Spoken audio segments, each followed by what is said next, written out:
আসসালামু আলাইকুম। বিএনপি, জামাত, চরমোনাই সহ বিরোধী দলগুলো একই মঞ্চে উঠতে না পারলে এদেশের জনগণের কোনোভাবে মুক্তি মিলবে না। সুপ্রদর্শক এমনই মন্তব্য করেছেন গণ অধিকার পরিষদের নেতা ফারুক হাসান। সুপ্রদর্শক এ বিষয়ে তিনি বিস্তারিত কথা বলেছেন, আমরা তার মুখ থেকে জেনে আসব।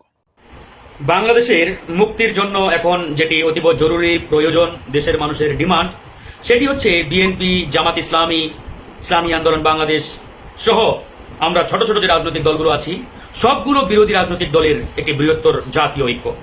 এই বৃহত্তর জাতীয় ঐক্য ছাড়া আমাদের সামনে মুক্তির আর কোনো বিকল্প রাস্তা নেই। এখন আমাদের মধ্যে এটা নিয়ে যদি কোনো ডিবেট থাকে, বিরোধ থাকে, বিভাজন থাকে, কোশ্চিন কালেও মুক্তি আসবে না ভাই, কোশ্চিন কালেও আসবে না।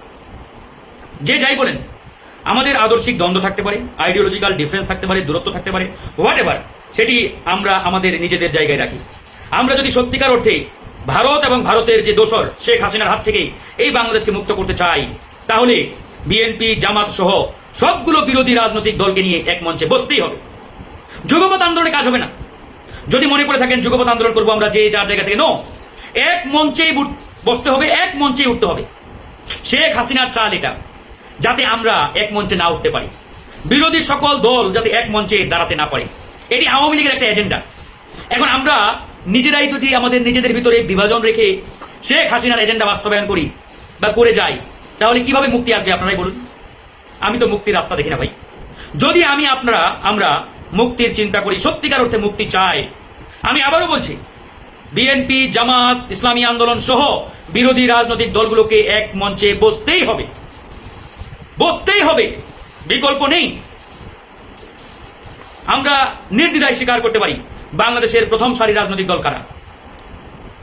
সেই জায়গায় যদি আমাদের মধ্যে বিভাজন থাকে, ডিবেট থাকে, দূরত্ব থাকে, নিজেদের মধ্যে দ্বন্দ্ব থাকে, সম্ভব নয়। তাই আসুন আমাদের নিজেদের যে দূরত্ব, আদর্শিক যে আমাদের ডিফারেন্স, এটাকে নিজেদের জায়গায় রেখে দেশ ও জাতির বৃহত্তর স্বার্থে আমরা এক মঞ্চে উঠি। আমরা বিএনপির ভারপ্রাপ্ত চেয়ারম্যান জনাব তারেক রহমান সাহেবকেও এই প্রস্তাব দিয়েছি।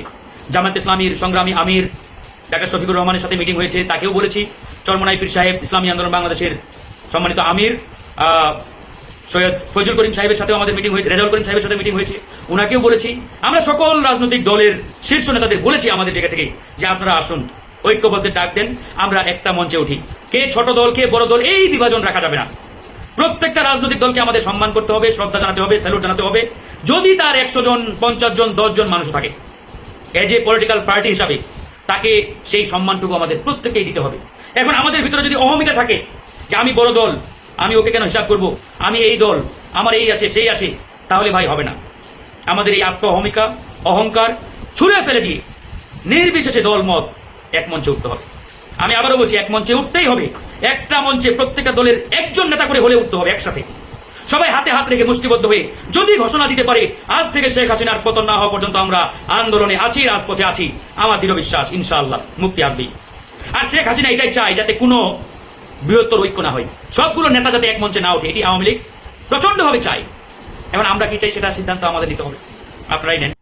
সুপ্রদর্শক, গণ অধিকার পরিষদের নেতা ফারুক হাসানের এই বক্তব্যটি আপনারা কিভাবে দেখছেন? অবশ্যই আপনাদের মূল্যবান মন্তব্য কমেন্ট বক্সে জানাবেন। সবসময় সত্য নির্ভর তথ্য পেতে স্বাধীন বাংলা ইউটিউব চ্যানেলটি সাবস্ক্রাইব করে আমাদের সাথে থাকুন। আসসালামু আলাইকুম রহমতুল্লাহি ওয়া বারাকাতুহু।